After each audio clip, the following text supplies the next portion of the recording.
الحمد لله نحمده ونستعينه ونستغفره ونؤمن به ونتوكل عليه ونعوذ بالله من شرور أنفسنا من يهد الله فلا مضل له ومن يضلله فلا هادي له ونشهد أن لا إله إلا الله وحده لا شريك له لا وزير له ولا نظير له ولا مثل له ولا مثيل له ونشهد أن سيدنا ومولانا وأولانا محمدا عبده ورسوله أما بعد فأعوذ بالله من الشيطان الرجيم بسم الله الرحمن الرحيم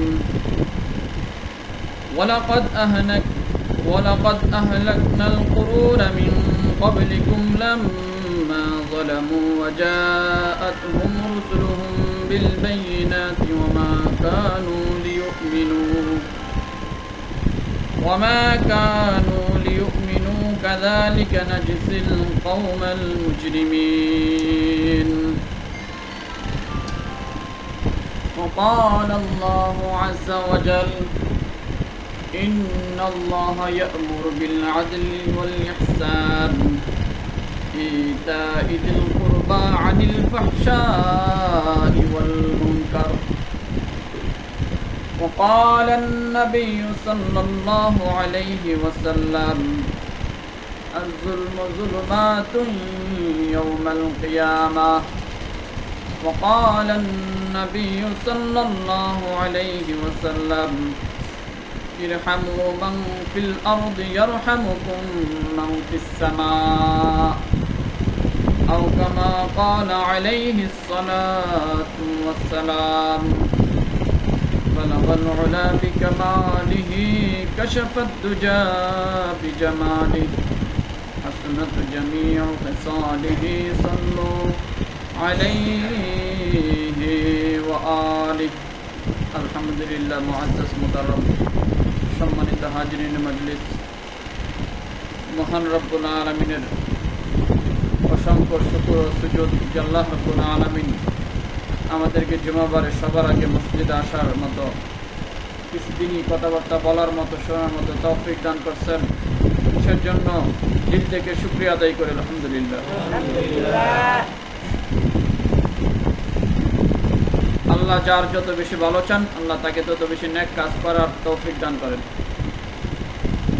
এজন্য আমরা দুনিয়াতে নেক কাজ যে করতে পারি এটাও আল্লাহ রাব্বুল আলামিনের নিয়ামতের মধ্য থেকে, অনুগ্রহের মধ্য থেকে, ইহসানের মধ্য থেকে একটি।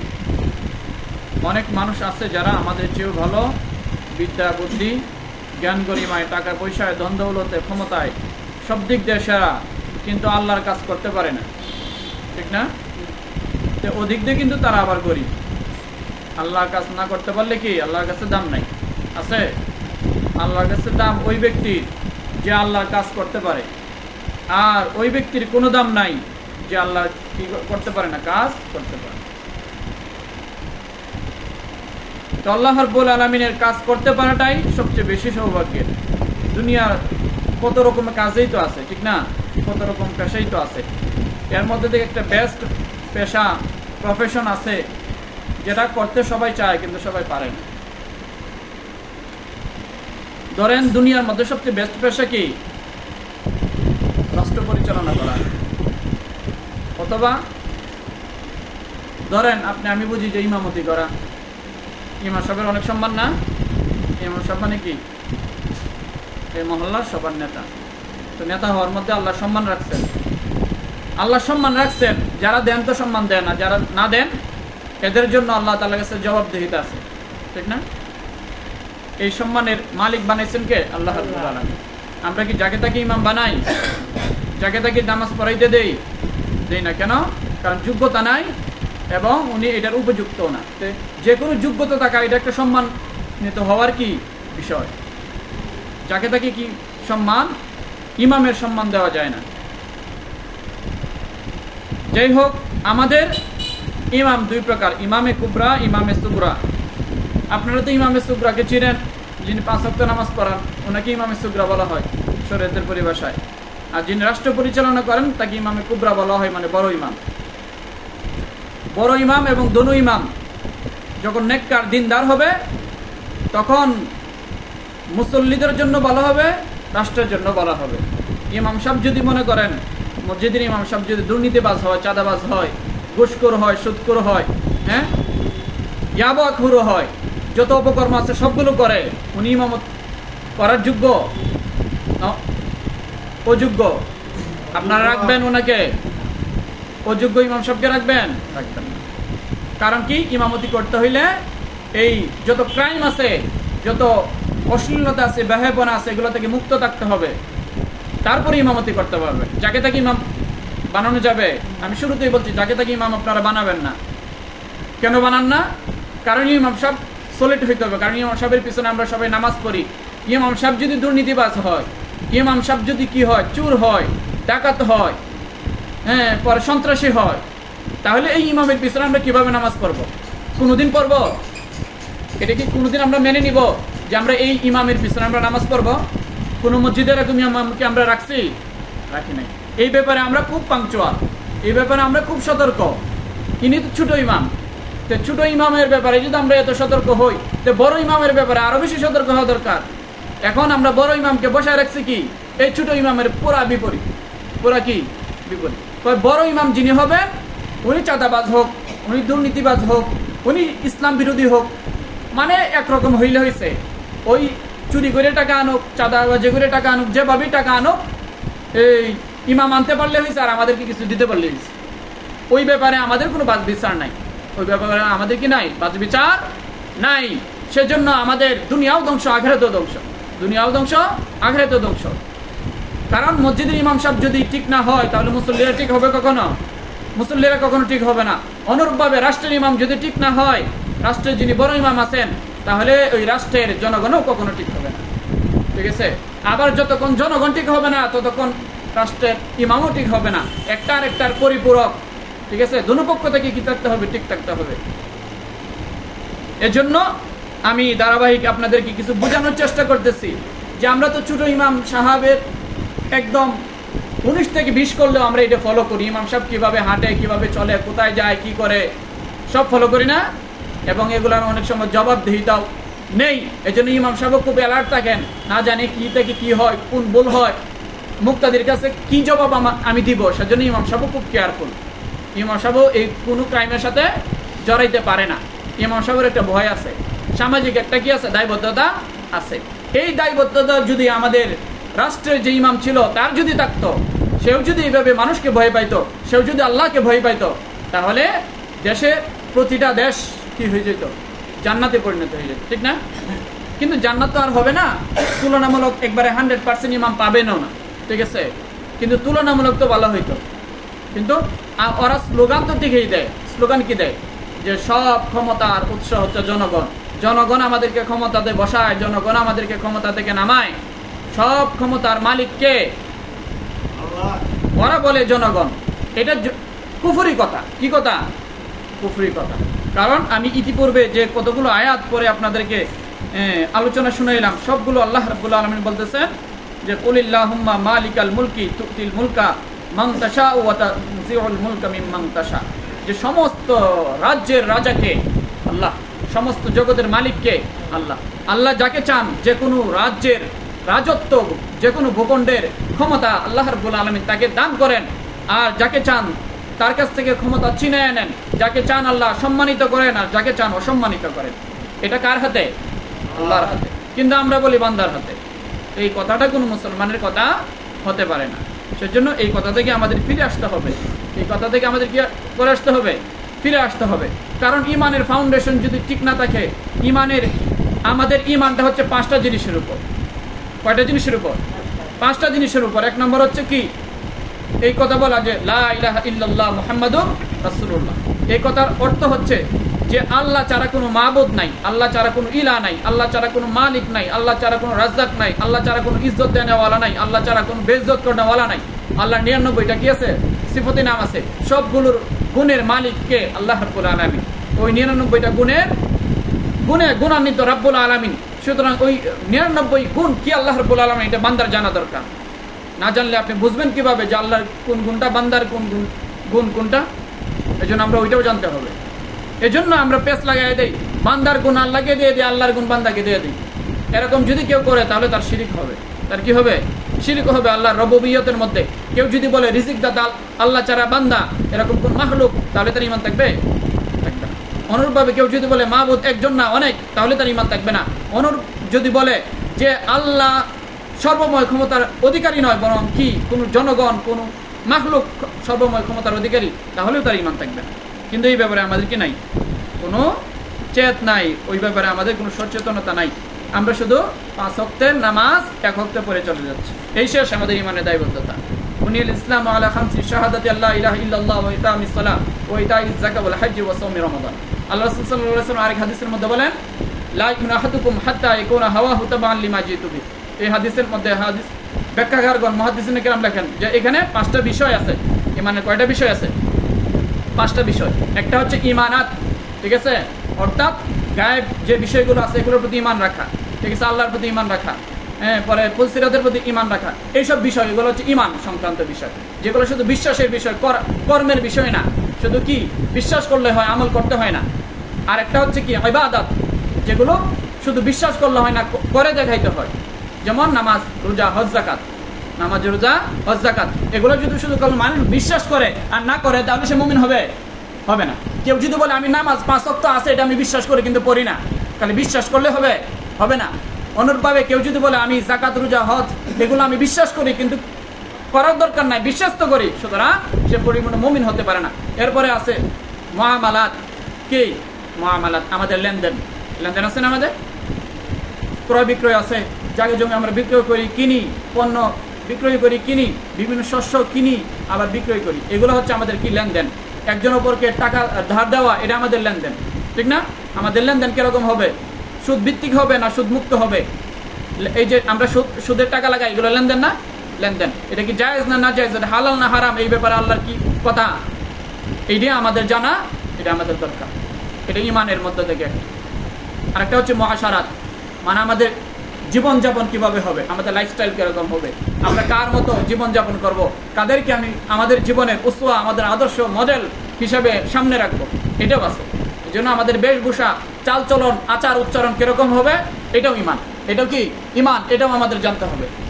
আমরা কার মতো চলবো, কার মতো কথা বলবো, এটা নবীজি শিক্ষা দেন নাই, দিচ্ছেন। আল্লাহ রাব্বুল আলামিনও কি ঘোষণা করে দিচ্ছেন, লাকাদ কানা লাকুম ফি রাসূলিল্লাহি উসওয়াতুন হাসানাতুন লিমান কানা ইয়ারজুল্লাহা ওয়াল ইয়াউমাল আখির ওয়া যাকারাল্লাহা কাসীরা। আল্লাহ রাব্বুল আলামিন বলেন ওই মানুষদের জন্য, ঠিক আছে, তোমাদের জন্য রাসূলের মধ্যে আছে উত্তম আদর্শ, যারা কি রাখে ঈমানে। লাকাদ কানা লাকুম ফি রাসূলিল্লাহি লিমান কানা ইয়ারজুল্লাহা, যারা আল্লাহর সাক্ষাতের কি আশা রাখে এবং আখিরাতের প্রতি বিশ্বাস রাখে। সুতরাং আমরা যারা মানুষ আছি সবাই আল্লাহর সাক্ষাতের বিশ্বাস রাখি না, আশা রাখি না? রাখি, এবং আখিরাতের বিশ্বাস রাখি। সুতরাং আমরা সবাই কি আমাদের উসওয়া হইতে হবে রাসূলুল্লাহ। কে? রাসূলুল্লাহ যেভাবে খাইছেন, রাসূলুল্লাহ যেভাবে জীবনযাপন করছেন, রাসূলুল্লাহ মানুষের সাথে যেভাবে কথা বলছেন, যেভাবে চালচলন ছিল, পোশাক আশাক ছিল, এই সবগুলো হচ্ছে আমাদের। এবং মানুষের সাথে ওঠা বসা করছেন না, কথাবার্তা বলছেন না, কার সাথে কিরকম কথা বলতে হবে আল্লাহ রাসূল শিক্ষা দিচ্ছেন। আল্লাহ রাসূল সাল্লাল্লাহু আলাইহি ওয়াসাল্লাম হাদিসের মধ্যে বলেন, মান লাম ইয়ারহাম সগীরানা ওয়া লাম ইয়াকির কাবীরানা ওয়া লাম ইউবাজ্জিল উলামাআনা ফালাইসা মিন্না। যে ছোটদেরকে স্নেহ করতে হবে, এটা রাসূলুল্লাহর কি মানে মুআশারাতের অন্তর্ভুক্ত, জীবনযাপনের অন্তর্ভুক্ত। এবং বড়দেরকে শ্রদ্ধা করতে হবে, মান্য করতে হবে, উলামায়ে কেরামের কথা মানতে হবে, শুনতে হবে, তাদের ইত্তেবা করতে হবে, এটা রাসূলুল্লাহর কি শিক্ষা। সুতরাং আমরা কি উলামায়ে কেরামকে অনুসরণ করি? কোথায় করি? রাসূলুল্লাহর সাহাবারা রাসূলুল্লাহকে অনুসরণ করতেন, সেজন্য রাসূলুল্লাহ যা যা করতেন তা তা করতেন, রাসূলুল্লাহ যা যা থেকে বিরত থাকতেন তা থেকে বিরত থাকেন। এখন কয়জন মানুষ বলেন উলামায়ে কেরামকে অনুসরণ করেন? কয়জন বলেন? করি? আমরা বলি। যদি না করি তা আমরা শুধু গায়ের জোরে ইমানদার হইতে পারবো, গায়ের জোর দেখাইতে পারবো, কিন্তু ইমানদার হইতে পারবো? আল্লাহ তাআলার কাছে ধরা খাবো।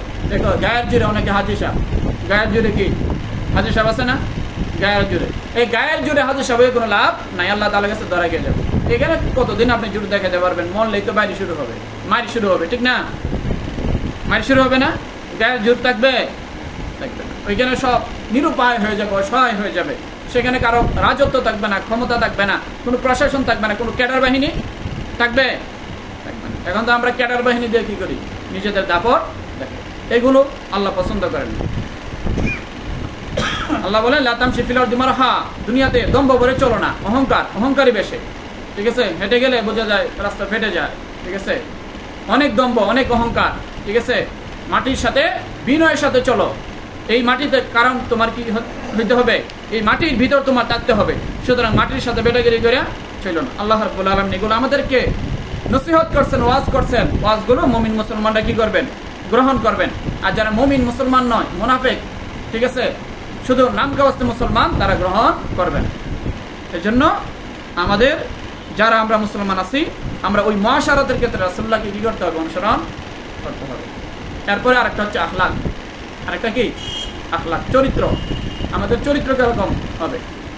মুমিনদের সাথে কিরকম হবে, ছোটদের সাথে কিরকম হবে, বড়দের সাথে কিরকম হবে, ঠিক আছে?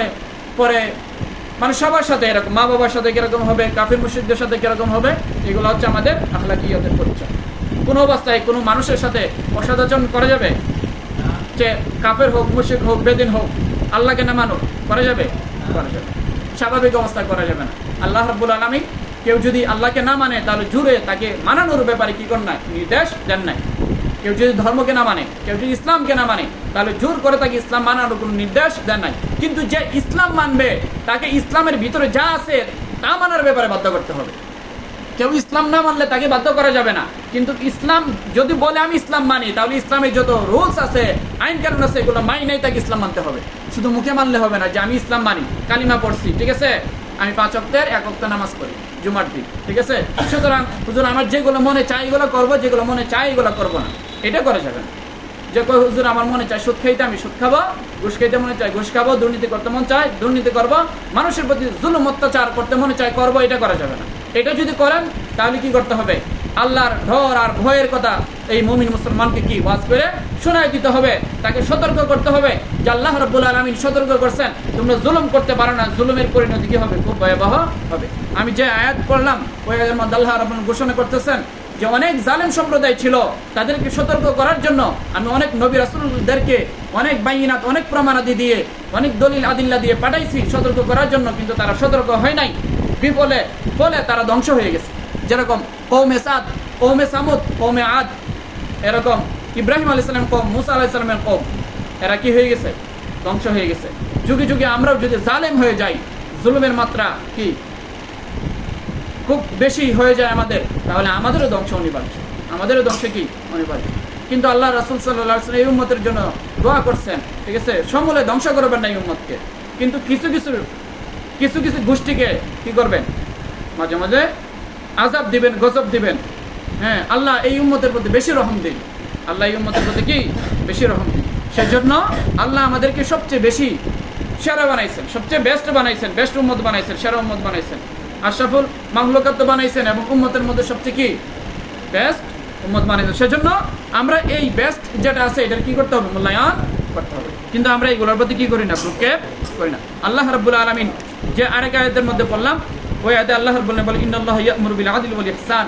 আল্লাহ রাব্বুল আলামিন বারবার মুমিন মুসলমানদেরকে আদেশ দিচ্ছেন, ঠিক আছে, যারা প্রশাসনিক দায়িত্বে আছেন এবং যারা বিচার কার্য পরিচালনা করে রাষ্ট্রনায়ক আছেন, ওয়ার্ড লেভেল থেকে একবার কি প্রধানমন্ত্রী পর্যন্ত যারা আছেন, যারা যেখানে যতটুকু ক্ষমতা আছে, তারা যাতে সেখানে কি করে? আদল করে, ইনসাফ করে, ন্যায় বিচার নিশ্চিত করে।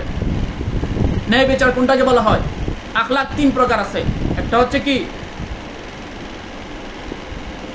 খুলুকে আজিম, আল্লাহ রাব্বুল আলামিন এটা নবী করিম সাল্লাল্লাহু আলাইহি ওয়াসাল্লাম বলেছেন। আহসান, হাসান, আরেকটা ভুলে গেছি। যাই হোক, মানে একটা হচ্ছে কেউ যদি আপনার প্রতি অন্যায় করে, অবিচার করে, তাহলে আপনি তাকে মাফ করে দিবেন এবং তাকে বলবেন যে ভাই আপনি আমার প্রতি কি মনে হয় কোনো কারণে অসন্তুষ্ট, কোনো কারণে মনে আমার প্রতি আপনি ব্যতীত, সেজন্য আপনি আমার প্রতি জুলুম করছেন, আমাকে কি কষ্ট দিচ্ছেন, আপনি মনে আল্লাহর ওয়াস্তে মনে কিছু রাখবেন না। এটা হচ্ছে কি এক প্রকার আখলাক, এটা হচ্ছে কি এক প্রকার আখলাক। কেউ যদি আপনাকে কষ্ট দেয়, তাহলে তাকে এইভাবে আরো উল্টা বলা কি আপনি মনে হয় কোনো কারণে আমার প্রতি কি গুসা বা কোনো কারণে আপনি বেজা, আপনি আমাকে মাফ করে দিবেন, এটা হচ্ছে আখলাকের এক প্রকার। আরেকটা হচ্ছে কুলুকে আহসান, ঠিক আছে, আহসান হাসান। আরেকটা হচ্ছে যে আপনাকে কেউ যদি কষ্ট দেয়, দুঃখ দেয়, পেরেশানগ্রস্ত করে, তাহলে আপনি তাকে মাফ করে দিবেন। এটাও একটা আখলাকের কি কিসিম প্রকার। আরেকটা হচ্ছে যে আপনাকে যে কেউ যদি কষ্ট দেয়, যতটুকু কষ্ট দিছে আপনি তাকে ততটুকু কষ্ট দিবেন, এটাকে হাসান বলা হয়। অর্থাৎ আপনাকে যদি কেউ একটা হাত ভেঙে দেয় বাড়ি মারে, আপনি আরেকটা হাত ভেঙে দিতে পারবেন, এটা ইনসাফ। এটাকে কি বলা হয়? ইনসাফ। এই বিচার ব্যবস্থা এটা ইসলাম বলছে। কেউ যদি চায় তার প্রতি কেউ অবিচার করে, অন্যায় করে, তাহলে সে এতটুকু কি নিতে পারবে? বদলা নিতে পারবে। যতটুকু তার প্রতি জুলুম করবে ততটুকু তার বিচার সে আদালতের মাধ্যমে নেক অথবা সামাজিকভাবে নেক। কেউ যদি কাউকে অপমান করে তাকে অপমান করতে পারবে, কেউ যদি কাউকে গালি দেয় তাহলে সে তাকে গালি দিতে পারবে, কেউ যদি একটা চর মারে তাহলে তাকে একটা চর মারতে পারবে। কয় হুজুর, যে চর মারছে তাকে কিভাবে চর মারবো? সে তো ক্ষমতাবান। সমাজের যারা নেতা আছে না, নেতা থাকে না, আমাদের ইমাম যারা, নেতা যারা, ঠিক আছে, যাদের কি আছে সরকারি প্রশাসনিক দায়িত্ব আছে, তারা বিচার কার্য করে না সমাজে।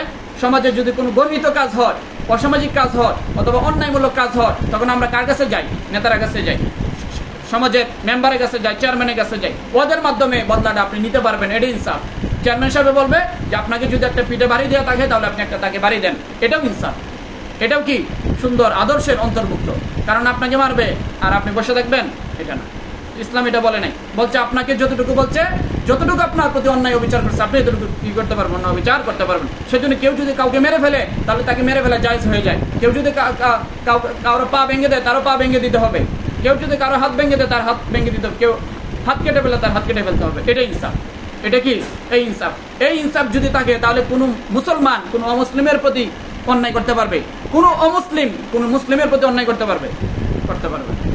এই জন্য এই বিচার ব্যবস্থা আমাদের কি করতে হবে? আমরা যারা নেতা আছি এটা কায়েম করতে হবে। এটা যদি না করেন তাহলে দুনিয়াতে আপনি হয়তো কোনো রকম পার পেয়ে যেতে পারেন ক্ষমতা বলে, ঠিক আছে, নেতার জুড়ে, কিন্তু আল্লাহ রাব্বুল আলামিনের আদালতে কাঠগড়ায় আপনি বড় অপরাধী হবেন। তখন আপনার সুপারিশকারী কেউ থাকবে না, নবীও থাকবে না, রাসূল থাকবে না, কোনো শহীদ থাকবে না, কেউ আপনার পক্ষে, কোনো আলেম ওলামা, পীর, গৌস, কুতুব কেউ দাঁড়াবে না। ইমামরা তো আগেই পালাবে। আপনাদের নেতা যারা আছে তারা কি? তাদের অন্যায়ের পাল্লা আরো ভারী থাকবে, সুতরাং তারা কি আপনাকে আর রক্ষা করবে? করবে না। সেজন্য আল্লাহ রাব্বুল আলামিন বলতেছেন যে যাদের ক্ষমতা আছে তারা যেন কি করে? ইনসাফ কায়েম করে, ইনসাফ কায়েম করে। এবং যদি অন্যায় হয় তাহলে সেটা যেন সে হাতে প্রতিহত করে, যদি না পারে কমপক্ষে মুখে প্রতিহত করে, তাও যদি না পারে তাহলে কমপক্ষে কি সে যেন জবানে সেটাকে ঘৃণা করে। এইটা করতে হবে। এইটা করতে পারবে না এরকম কোনো মানুষ আছে যে অন্তরে ঘৃণা করা যাবে না? মন্দ কাজকে এরকম কোনো মানুষ আছে? নাই, সবাই মন্দ কাজকে অন্তরে ঘৃণা করতে পারবে। কারণ অন্তরে ঘৃণা করলে আপনাকে নেতা দেখবে না, নেতা আপনার বিরুদ্ধে অ্যাকশন নিতে পারবে না। সেজন্য এটা হচ্ছে আযআফু মিনাল ঈমান, এটা হচ্ছে ঈমানের সর্বনিম্ন স্তর। এই এতটুকু যদি ঈমান না থাকে তাহলে সে মুসলমান না। অর্থাৎ অন্যায় কাজকে সে প্রশ্রয় ছিল না কমপক্ষে কি অন্তরে। আর সে যদি এটার সাথে কি থাকে, জড়িত থাকে, ইনভলভ থাকে, অথবা উস্কানি দেয়, অথবা যে কোনোভাবে সে খুশি হয়, তাহলে সে মুমিন না। সে কি না? মুমিন না। সেজন্য মুসলমান শুধু নামাজ পড়লে হবে না, এই ইনসাফ আমাদের ভিতরে আসতে হবে। কারণ আল্লাহ রাসূল সাল্লাল্লাহু আলাইহি ওয়াসাল্লাম বনি ইসরাইলের দুই আবেদের দুইটা ঘটনা, অনেকগুলো মেসাল আছে, এর মধ্যে থেকে একটা আছে আপনার প্রসিদ্ধ জানেন, উলামায়ে কেরাম অনেক সময় ওয়াজ করে থাকেন, যে এক আবেদা ছিল, সে দীর্ঘদিন পর্যন্ত কি ইবাদত বন্দেগী আল্লাহ রাব্বুল আলামিন করছে, কিন্তু এত সত্ত্বেও সে শুধু একটা প্রাণী, একটা বিড়ালকে কি না খাইয়ে বেঁধে রেখে, ক্ষুধায় পিপাসা অবস্থায় রেখে সেটাকে কি করছে? মৃত্যুর দিকে ঠেলে দিছে। অর্থাৎ তার প্রতি জুলুম করছে। তার প্রতি কি করছে? একটা প্রাণী বিড়ালকে এভাবে বেঁধে রেখে খাবার না দিয়ে, তার যেগুলো খাবার আছে এগুলো না দিয়ে তাকে বেঁধে রেখেছে। আর এই ক্ষুধার্ত অবস্থায় বিড়ালটা মারা গেছে। এই আবেদার যত জীবনের যত ইবাদত আছে, আল্লাহ রাব্বুল আলামিন হাশরের ময়দানে মানুষকে ডেকে তাকে এই তার ইবাদত দেখাবেন এবং তার জুলুমের এই ফিরিস্তি আল্লাহ রাব্বুল আলামিন তুলে ধরবেন এবং এই জুলুম করার কারণে তার পিছনের যত ইবাদত বন্দেগী আছে সবগুলো ধ্বংস করে দিবেন, সবগুলোকে মুছে দিবেন এবং এই জুলুমের কারণে শুধু তাকে জাহান্নামে দিবেন। শুধু কি 500 বছরের ইবাদত হোক, 1000 বছরের ইবাদত হোক, শুধু একটা প্রাণীর প্রতি কি সে জুলুম আর অবিচার করার কারণে কোথায় দিবেন? তাকে জাহান্নামে দিবেন। আল্লাহ রাব্বুল আলামিন আরেকজন বদকার মহিলা, পাপাচারী মহিলা, জিনাকুর মহিলাকেও আল্লাহ জান্নাতে দিবেন শুধু একটা আমলের কারণে। কয়টা আমলের কারণে? বনি ইসরায়েলের ঘটনার মধ্যে আছে যে একজন খারাপ মহিলা একদিন দেখলো যে একটা কূপের মধ্যে একটা কি কুকুর পানি খাওয়ার জন্য কি চেষ্টা করতেছে, কিন্তু পানি পাইতেছে না। কুকুরে যদি পানি না খায় তাহলে মরে যাবে। তখন সে তার পায়ের চামড়া খুলে, না পায়ের মোজা যে আছে চামড়ার মোজা, এটা খুলে এটা বেঁধে কূপের মধ্যে ফেলে ওইখান থেকে পানি তুলে এই কুকুরটাকে খাওয়ানোর কারণে আল্লাহ রাব্বুল আলামিন ওই মহিলাকে হাসরের ময়দানে সবার সামনে ডেকে তার আমলনামা আল্লাহ পেশ করবেন, কিন্তু ওই একটা ভালো আমলের কারণে তাকে জান্নাতে দিয়ে দিবেন। এটা বলেন তো কোন আমল? এটা হচ্ছে আদলের আমল, এই মাখলুকাতের প্রতি ইনসাফের আমল, রহম দিলের আমল, অর্থাৎ ইহসানের আমল। এর জন্য আল্লাহ রাসূল সাল্লাল্লাহু আলাইহি ওয়াসাল্লাম বলেন ইরহামু মান ফিল আরদ ইয়ারহামুকুম মান ফিস সামা। হে জমিনবাসী, তোমরা যারা আছো সবাই একে অপরের প্রতি ইনসাফ করো, ন্যায় বিচার করো, রহম দিল হও, একে অপরের প্রতি সদয় হও, মায়া মহব্বত করো, কাউকে কেউ কষ্ট দিও না, জুলুম করো না। তাহলে আল্লাহ রাব্বুল আলামিন যিনি আকাশে আছেন উনি তোমাদের প্রতি কি করবেন? ইহসান করবেন, দয়া করবেন। যেদিন তোমাদের বিপদ খুব কি হবে, ভয়াবহ হবে, সেদিন আল্লাহ রাব্বুল আলামিন তোমাদেরকে এই বিপদ থেকে উদ্ধার করবেন। আল্লাহ রাব্বুল আলামিন এই দুই মানুষের, এই দুই ব্যক্তির উদাহরণ দিয়ে এটাই বোঝাতে চাচ্ছেন, শুধু একজনকে না, শুধু এরকম একজনকে যে এরকম জান্নাতে দিবেন, একজনকে শুধু জাহান্নামে দিবেন এরকম না, বরং যারাই কি করবে, কি জুলুম অত্যাচার অবিচার করবে, তাদের সবাইকে এরকম কি করবেন? তাদের পিছনে নামাজ রোজা দান সদকা সব ধ্বংস করে দিবেন, তাদেরকে উল্টা ঘরে ফেরেশতাদের মাধ্যমে জাহান্নামে দিবেন। আর যারা কি করবে? মাখলুকাতের প্রতি দয়া করবে, ইহসান করবে, আল্লাহ চায় যদি মাফ করে দিয়ে পিছনের গুনাহ আল্লাহ তাকে জান্নাতে দিবেন। যে মানুষের প্রতি ইহসান করা, মাখলুকাতের প্রতি ইহসান করা, এটা আল্লাহ তাআলার কাছে সবচেয়ে বেশি প্রিয়। আল্লাহ তাআলার কাছে সবচেয়ে কি বেশি প্রিয়? কোনো বান্দা যদি আল্লাহ তাআলার সাথে কি না করে, শিরিক না করে। আর আমি আগেও বলছি, যদি সে যদি কি শিরিক না করে, তার যদি অনেক গুনাহ থাকে, আর মানুষের প্রতি অন্যায় অবিচার না করে, জুলুম না করে, আর যদি হারাম না খায়, তাহলে আশা করা যায় ওই ব্যক্তিকে আল্লাহ জান্নাতে দিবেন। সেজন্য মুহতারাম যারা আছেন, দেখেন একটা প্রাণীর প্রতি যদি অবিচার করলে আল্লাহ জাহান্নামে দেন, তা আমরা যে একজন মানুষ আরেকজন মানুষকে নির্বিচারে হত্যা করতেছি, মারতেছি, গুম করতেছি, খুন করতেছি, আর তাকাবে না? আবার মারতেছি শুধু কাফের মুশরিক বেদিনদেরকে না, মুসলমানদেরকে মারতেছি, মুসলমানদেরকে মারতেছি। আমাদের ফিলিস্তিনের মুসলমানদের জন্য আমাদের মায়া আছে, মহব্বত আছে, দেখবেন সবাই মায়া মহব্বত, সবাই মিছিল করে, মিটিং করে, কিন্তু নিজের দেশে নিজের ভাইকে হত্যা করতেছি। এটার প্রতি আপনার ইহসান, দয়া, দরদ কখন আসবে? এটা হচ্ছে দ্বিচারিতা, মুনাফিকি, বিশ্বকে দেখানোর জন্য, ঠিক আছে, মানুষকে দেখানোর জন্য, লৌকিকতার জন্য আমরা কি করি? শুধু কিছু মানে লৌকিক, অর্থাৎ রিয়াকার হওয়ার জন্য, মানুষ আমাকে বাহবা দেওয়ার জন্য কি করি? কিছু প্রতিবাদ করি ফিলিস্তিনের পক্ষে হয়ে, কিন্তু নিজের দেশেই আমরা বড় বড় জালিম হয়ে আছি, প্রতিবেশীকে শান্তি দেই না, নিজের মাতা পিতাকে শান্তি দেই না, সেজন্য আমাদের জান্নাত নিশ্চিত হইতে পারে না। এজন্য মুহতারাম যারা আছেন, ঠিক আছে, ইবাদত বন্দেগী তো অবশ্যই আমরা করতে হবে, কিন্তু জুলুম কখনো যাতে আমরা না করি, এই ব্যাপারে আমাদের সতর্ক থাকতে হবে। আল্লাহ রাসূল সাল্লাল্লাহু আলাইহি সাল্লাম এর হাদিস, যে হাদিসটা আমি 2 সপ্তাহ পড়ছি, আজকেও পড়তেছি। আল্লাহ বলেন, সাবাতুন ইযিল্লুহুমুল্লাহু তাআলা ফি যিল্লিহি ইয়াওমা লা যিল্লা ইল্লা যিল্লুহু, ইমামুন আদিল। আল্লাহ রাব্বুল আলামিন আরশের ছায়াতলে যাদেরকে জায়গা দিবেন, এর মধ্যে থেকে একটা হচ্ছে ইমামে আদিল, অর্থাৎ ন্যায় বিচারক। সে মেম্বার থেকে শুরু করে একদম প্রধানমন্ত্রী পর্যন্ত, কারণ মেম্বারে তার ওয়ার্ডের মধ্যে যতটুকু অন্যায় হয় ততটুকু যদি ন্যায় বিচার করে, তাহলেও তার জান্নাত নিশ্চিত হবে। ইমাম সাহেব যদি ছোট মসজিদের ইমামও হয়, সে যদি কি মুসল্লিদের সাথে সুন্দরভাবে হক আদায় করে, মুসল্লিদের যেগুলো দ্বীনি তালিম দেওয়া দরকার এগুলো দেয়, এখানে যদি কোনো লুকোচুরিতা না করে, কোনো কি মুনাফিকি না করে, সত্য দিনকে প্রতিষ্ঠা করে, এবং ইসলামের যে হুকুম আছে এগুলো যদি মানুষের কাছে পৌঁছায় ইনসাফের সাথে, এবং আল্লাহ যেভাবে বলছেন সেভাবে, নবী রাসূল যেভাবে বলছেন সেভাবে, তাহলে ওই ব্যক্তিকেও আল্লাহ রাব্বুল আলামিন কি দিবেন? আরশের ছায়াতলে জায়গা দিবেন। এবং ওই মুসল্লিরাও যদি ইমামের কথা মানে, ওই মুসল্লিদেরকেও আল্লাহ আরশের ছায়া কি দিবেন? জায়গা দিবেন। সেজন্য জনগণ যদি এই ইমামের কথা মানে, অর্থাৎ রাষ্ট্রের প্রধান যিনি থাকেন ওনার কথা মানে, এবং রাষ্ট্রপ্রধান যদি আল্লাহর বিরুদ্ধে কোনো কাজ না করে, জনগণের প্রতি জুলুম আর অন্যায় না করে, তাহলে ওই ব্যক্তিদেরকে আল্লাহ আরশের ছায়াতলে কি দিবেন? জায়গা দিবেন। আল্লাহ আরশ কি কম পড়বে নাকি? জায়গা দিতে কম পড়বে না। সুতরাং এইটা আমাদের নিশ্চিত করতে হবে। আল্লাহ রাসূল সাল্লাল্লাহু আলাইহি ওয়াসাল্লাম বলেন, ওয়াশাবুন নাশা ফি ইবাদাতিল্লাহ। 2 নম্বর হচ্ছে যারা যুবক বয়সে কি করে? ইবাদত বন্দেগী করে। যুবকরা নামাজে আসে না, যুবকরা যদি আসতো সমাজ পরিবর্তন হইতো। আল্লাহ রাসূল এর পরে বলেন, ওয়ারাজুলুন কলবুহু মুআল্লাকুন ফিল মাসাজিদ। 3 নম্বর হচ্ছে ওই ব্যক্তি যার হৃদয়টা মসজিদের সাথে কি লেগে থাকে, মসজিদের প্রতি তার মায়া মহব্বত বেশি, মসজিদে সবার আগে আসে এবং সবার শেষে যায়। ওই ব্যক্তিকে কি দিবেন? আল্লাহ রাব্বুল আলামিন আরশের ছায়ার তলে জায়গা দেবেন। কিন্তু আমরা আসি সবার শেষে, যাই গিয়ে সবার আগে। শুক্রবারে আসি সবার কি শেষে, কিন্তু যাওয়ার সময় দেখবেন যারা শেষে আসে ওরা আগে চলে যায়। এটা ঠিক না, এটা কি না ঠিক না। সেই জন্য মুসলমান যারা আছেন যতটুকু শুনছেন আপনারা আমল করার চেষ্টা করেন, তাহলে জীবন সুন্দর হবে, পরিবর্তন হবে। আর ওয়াজ নসিহত শুধু করে কোনো লাভ নাই। আল্লাহ রাব্বুল আলামিন আমাদের সবাইকে সৎ পথে থেকে সুন্দরভাবে জীবনযাপন করার মতো, ইসলামের পরিপূর্ণ বিধান মানার মতো তৌফিক দান করুন। ওয়া আখির দাওয়ানা আলহামদুলিল্লাহ।